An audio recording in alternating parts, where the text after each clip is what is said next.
भाग्य खेलुची सिंदूर खेल सीरियल देखिए हसिबा गैस प्रभाव में लिपिका हसी चलो आयुष कहे लिपिका हस बंद कर सबुदिन तुमर गोटे गोटे नाटक देखी मु इरिटेड हो गली आज मोर क्लाइंट मीटिंग अच्छी एबे कॉल आसबो क्लाइंट माने जानिबे जदि लिपिका एमिति होउची ताहाले डील कैंसल करदेबे तापर आकाश कहबो हो तू रूम को जा मीटिंग अटेंड करिबु आमे लिपिका को संभाळुतु तापर आकाश कहबो लिपिकार एही भली अवस्था रे आमे डिनर पाई जाई परिबानी बसा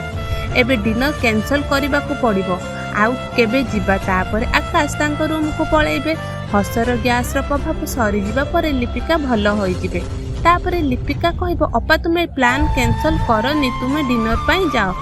तापरे बसा रागी जीवो आउ कहबो तू हमको सही पारुनु एमितिका नाटक करी प्लान कैंसल करदेलु ना केमिति जानिबु स्वामी स्थिर संपर्क तापरे जेजेमा कहबे आयुष तते बुलेई नेउनी बोली तू बसार प्लान कैंसल करदेलु तापरे बसा रागरे लिपि को अनेक कथा कहबे तापरे समस्ते निज निज रूम को पळेबे आयुष लिपिका को कहबो तुमे सबुदिन एमिति काहे की होउछो तुम पाई मो घर लोक हैरान हेउछंती हेले मते किछि भी फरक पड़ेनी तापरे आयुष चली जिबाको बाहरिबे लिपिका कहबे मु किछि भी जानी सुनी करूनी आयुष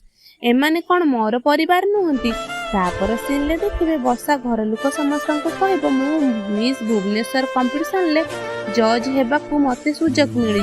मते जीवाकू देव ना माँ तापर जेजेमा कहबे घरर बहु होई तू एमितिका कंपटीशन को जाई परिबुनी तापर प्रतिभा कहबे एबे जुग बदलिलानी माँ से जाऊ तापर बसा कंपटीशन जीवा पाई तांकर लुगापटा ड्रेस को धोइबा को जाउथिबे लिपिका कहबो अपा मते एसबु दियो मु सफा करिदेबी बसा कहबे थाउ मु करिदेबी लिपिका कहबो एबे जाय रागी छ अपा बसा कहबो हो तू सफा करिदे किंतु ए जिंस सब मो पई बहुत इंपोर्टेंट कोन प्रतिभा बसा को कंपटीशन जीवा को दबनी।